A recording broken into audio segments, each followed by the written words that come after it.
Ada seorang orang soleh, Bapak Ibu sekalian, kisah berhubungan dengan keluh kesah kepada Allah. Orang miskin, anaknya 4-5 orang, susah hidupnya. Kisah dulu, kisah klasik. Dia lagi duduk, istrinya hidangkan makan pas-pasan antara dia, istri sama anak-anaknya 5 ini. Orang miskin, susah hidupnya.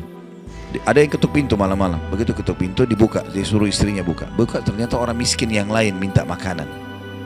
Orang miskin yang lain minta makanan. Maka istrinya lihat ke suaminya, apa perintahnya nih? Suaminya bilang, kasih aja. Semuanya dikasih, karena kalau dibagi 2 gak cukup. Orang miskin tuh bawa anaknya banyak, gak cukup makanan. Lalu kemudian istrinya sama suami istri orang beriman kepada Allah, tahu, ya sudah sabar. Tapi subhanallah, beberapa saat kemudian, kalau kita beberapa jam kemudian lah, menjelang malam hari, lebih gelap ya, sudah mulai masuk pertengahan malam, jam 12 malam, mereka kelaparan semua. Istrinya bilang, anak-anaknya nangis, saya lapar, kamu juga lapar, anak-anak lapar, bagaimana? Kata suaminya, tenanglah, saya akan coba cari jalan keluar, minta kepada Allah. Istrinya nggak paham suaminya mau kemana. Dia pakai bajunya, baju keluar, kemudian dia keluar pergi ke masjid dekat rumahnya. Malam hari, jam 2 malam. Dia keluar, dia masuk di masjid, lalu dia sholat tahajud. Dan ini sifat orang beriman. Berkeluh kesah sama Allah itu jangan cuma hal yang besar, dari hal yang kecil. Manja sama Allah itu baik. Ngeluh terus, minta terus sama Allah. Allah suka hambanya yang tamak dengan rahmat Allah. Tamak dengan rahmat Allah. Sudah sehat, minta ditambah kesehatan. Sudah kaya, minta ditambah kekayaan. Selalu minta tamak dengan rahmat Allah. Dan sudah pernah saya bilang, meminta sesuatu agar nikmat ditambah atau bertahan, itu adalah pahala lebih besar daripada kalau cobaan sudah datang baru kita minta diangkat cobaan tersebut. Kita sehat, minta agar Allah pertahankan kesehatan, itu lebih besar pahalanya dibandingkan nanti sakit baru minta disembuhkan. Jadi tamak dengan rahmat Allah itu penting. Kalau bahasa saya sebenarnya bermanja-manja sama Allah. Selalu ya Allah bantu, ya Allah tolong, ya Allah mudahkan, ya Allah terus hidupnya. Kalimatnya selalu begitu. Orang ini masuk ke dalam masjid, dia sholat malam lalu dia minta sama Allah, doanya begitu, ya Allah Engkau tahu aku kelaparan dengan istriku dan anakku malam ini, maka berilah kami makan. Minta makan sama Allah ya. Maka yang terjadi dalam kisah ini dikatakan ada seorang raja, pemimpin wilayah itu, sudah 1 minggu mau taubat. Sudah seminggu mau taubat. Dia tidak tahu harus kemana. Pada malam itu, di mana orang soleh yang miskin ini sedang ibadah minta tolong kepada Allah dikasih makan, raja ini gelisah. Dia keluar lalu dia bawa 1 kantong uang emasnya. Dia bawa juga sekantong makanan yang terbaik yang dia punya di istananya. Kemudian dia bilang, ya Allah sebagai bentuk taubatku kepadamu, saya akan berikan ini kepada hambamu yang engkau tunjuk ya. Lalu kemudian sebagai bentuk juga, saya tidak memilih kecuali engkau yang memilih Allah, saya tidak akan pegang tali kekangan kuda ini, saya biarkan dia jalan kemana. Akhirnya orang raja ini naik di atas kudanya, dia bawa itu kemudian jalan kudanya mampir di masjid yang ada orang soleh itu. Dia bilang, saya tidak tahu kenapa kuda ini mampir di masjid, lalu saya turun, saya temukan dalam masjid, waktu zaman dulu gak ada lampu, gak ada penerangan, cuma dia dengar suara, gelap di masjid. Dia masuk, temukan ada orang ini lagi berkeluh kesah sama Allah, minta ya Allah saya sama istri saya kelaparan sama anak-anak, berilah kami makan gitu kan. Maka dia bilang, raja ini pun setelah orang itu berdoa sholat lalu dipanggil, dia bilang, saya seorang raja di sini, saya sadar bertobat kepada Allah dan saya dengar doamu tadi kau minta makanan, maka ini saya kasih, ini harta saya yang saya niat sedekahkan dengan makanan, ambillah. Dan kalau kau punya masalah lagi, datang ke istana saya kapan saja. Kira-kira saya mau tanya Bapak Ibu sekalian, kita jujur menjawab. Kalau seandainya kita di posisi orang ini, kita sudah dapat solusi. Kalau kita sekarang mungkin ada orang kasih kartu nama, nih ya, butuh apa saja telepon saya. Misal presiden, tidak usah presiden, terlalu tinggi lah. Misal seseorang kita temui orang kaya, ada masalah apa saya telepon ke saya akan bantu. Saya yakin umumnya orang meninggalkan Allah pada saat itu.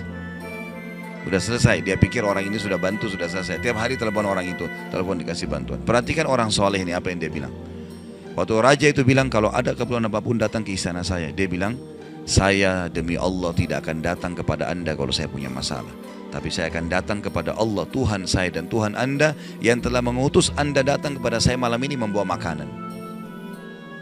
Justru kalau ada sudah solusi dari Allah, makin dekat sama Allah. Jangan sudah dikasih lupa ini. Ini poin penting bagaimana kita jaga berkeluh kesah kepada Allah. Jadi jangan berpikir Bapak Ibu sekalian, masa sih saya bisa sembuh hanya karena saya sujud?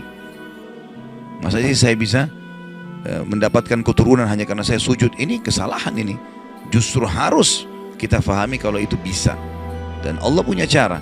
Setiap jawaban Allah kalau datang itu sesuai dengan sistem atau sunnatullah yang telah Allah ciptakan di alam kita ini. Misal saya berkeluh kesah, ya Allah sendal saya putus, gantikanlah. Sahabat begitu ya, para sahabat Nabi itu kalau sendalnya putus, ya Allah sendal saya putus, gantikanlah. Allah nggak lemparin sendal dari langit, nggak mungkin. Tapi apa yang terjadi? Allah gerakkan sesuai dengan sistem yang ada. Allah buat ada orang lain melihat kita kasihan dikasih sendal, atau dia dapat duit dia bisa beli sendal. Jawabannya Allah begitu, dalam bentuk sinyal datangnya. Jadi harus peka menangkap itu. Kemudian selanjutnya, tentu juga yang ini tadi contoh kisah orang yang berkeluh kesah kalau berhubungan dengan cobaan dari Allah ya. Dia tidak keluh kesah kecuali kepada Allah. Sekarang kita masuk ke contoh kalau cobaan dari manusia. Tadi saya bilang orang digunjing, orang dihina, orang difitnah segala macam. Dia tidak balas kebodohan dengan kebodohan. Jangan pelanggaran dengan pelanggaran. Pasangannya selingkuh, dia juga selingkuh. Dua-dua dosa. Dua-dua dihukum sama Allah. Tak ada urusan sama kita itu. Gak ada urusan sama kita ya. Maka kisahnya seperti misalnya Abdullah bin Abbas radhiyallahu anhu pernah lagi jalan dicaci maki oleh seseorang tanpa sebab ini. Datang tiba-tiba caci maki dia. Ibnu Abbas dengarin saja apa yang disampaikan orang itu. Sudah selesai kata Ibnu Abbas, sudah selesai. Dia bilang iya, orang ini kebetulan lihat Ibnu Abbas pakai jubah baru. Ini kamu itu mentang-mentang sahabat Nabi, kamu itu pakai jubah mahal-mahal segala macam. Hasud, orang hasud gitu. Tiba-tiba bayangin kalau kita lagi naik di mobil orang ketuk kaca. Kamu kenapa pakai mobil baru? Kamu kenapa? Apa urusannya sama orang ini gitu? Mungkin kita marah-marah sama orang ini.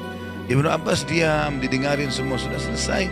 Karena tidak mungkin tergerak orang ini mengucapkan sesuatu kecuali memang ada sebabnya. Ya biarin, sudah selesai kamu sudah.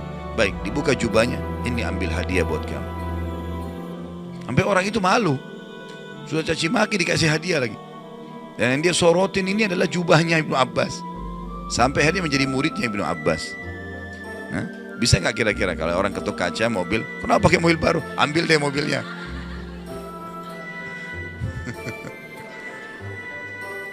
Baik, kisah yang lain, Ali bin Husain radhiyallahu anhu. Ini cucu Nabi SAW, anaknya Husain ya, radhiyallahu anhu ajma'in. Terkenal dengan Zainal Abidin, masyhur dengan kesalihannya. Dia pernah jalan dicaci maki oleh orang tanpa sebab ini. Mentang-mentang kau turunan Nabi, mentang-mentang kau begini, mentang-mentang kau begini, dicaci maki. Dia diam saja. Dia nggak bicara banyak. Didengarin. Orang-orang sekitarnya sudah marah nih. Tapi karena dia diam, orang diam semua. Sampai udah selesai dia bilang, wahai saudaraku, kalau seandainya kamu tahu lebih banyak tentang aku, mungkin kau akan lebih banyak cerita tentang keburukan. Saya ini banyak dengan keburukan, gitu kan? Kemudian dia bilang sama orang di sekitarnya, ada pegang uang, ada bawa duit, kasih orang ini 1000 dirham dan tunjukkan alamat kita, siapa tahu dia punya hajat. Orang itu jadi tambah malu gitu ya. Karena perilaku akhlak yang mulia, dan ini yang Islam ajarkan kepada kita. Pada saat kita kepancing emosi, kontrol, tenang, jangan dibalas, gak ada gunanya, gak ada manfaatnya, hanya akan merusak kejiwaan kita. Kata-kata jadi kasar, hidup kita jadi tidak tenang.